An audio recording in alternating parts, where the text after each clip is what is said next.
soon as possible to facilitate our departure and keep your seatbelts fastened at all times, as we may experience unexpected turbulence during the flight. We'll update you with the latest arrival information as we get closer to our destination. Thank you for flying Philippine Airlines, the heart of Please exit speedily behind you. In case of power losses, all together emergency exits and markings. Please leave the these exits during the evacuation. For further training, thank you send the safety card down to your seat pocket in front of you. In preparation for takeoff, please ensure that your seat belts are securely fastened. Fasten upright position, large electronic devices like laptops and tablets stowed in your seat pocket. Window shades open and your tray tables stowed. Once again, welcome to Philippine Airlines. Hello guys, nandito na ako sa loob ng airplane. First time in history. We 61 years old. First time nga nakasakay ng eroplano. That's my experience. Yan o. Yung flight stewardess na bumalik sa akin at saka i-ano akong na i-ano mo yung belt, tie your belt. Then natay ko na yung yung belt ko kasi binalikan ako eh. Di ba pwede na walang belt. Kaya nagbalik yung stewardess sa akin. Ma'am, pakisuot yung belt. Akala ko wala naupuan pala ko yung belt. Naupuan ko pala. Kaya natay. Then yung headphone ko, akala ko kasi binigay sa anak ko yung headphone, akala ko yan, matibay talaga. Naiwan pala yun sa loob yung yung rubber. Nahirapan ako na gano'n. Nahirapan ako na gano'n kinukuha yung rubber sa loob ng tainga ko. Natakot ako talaga. Then yung binigay na yung chewing gum, akala ko chewing gum.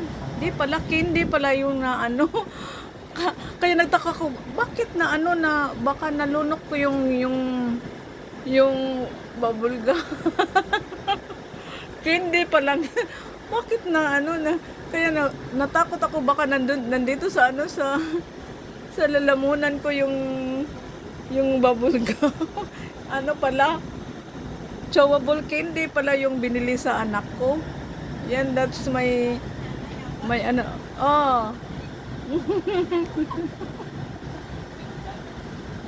yeah.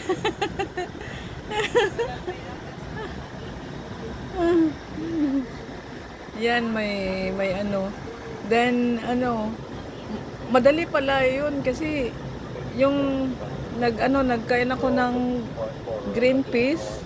Hindi pa naubos yung green peas. Sabi ng dumating na daw kami sa sa Laguindingan Airport yan nandito na pala. Akala ko expected na matagal pa pala parang 30 minutes yata lang eh. Madali lang. Konti pa lang ako ilang minuto pa lang ako nakaupo dyan. Pagkatapos sabi ng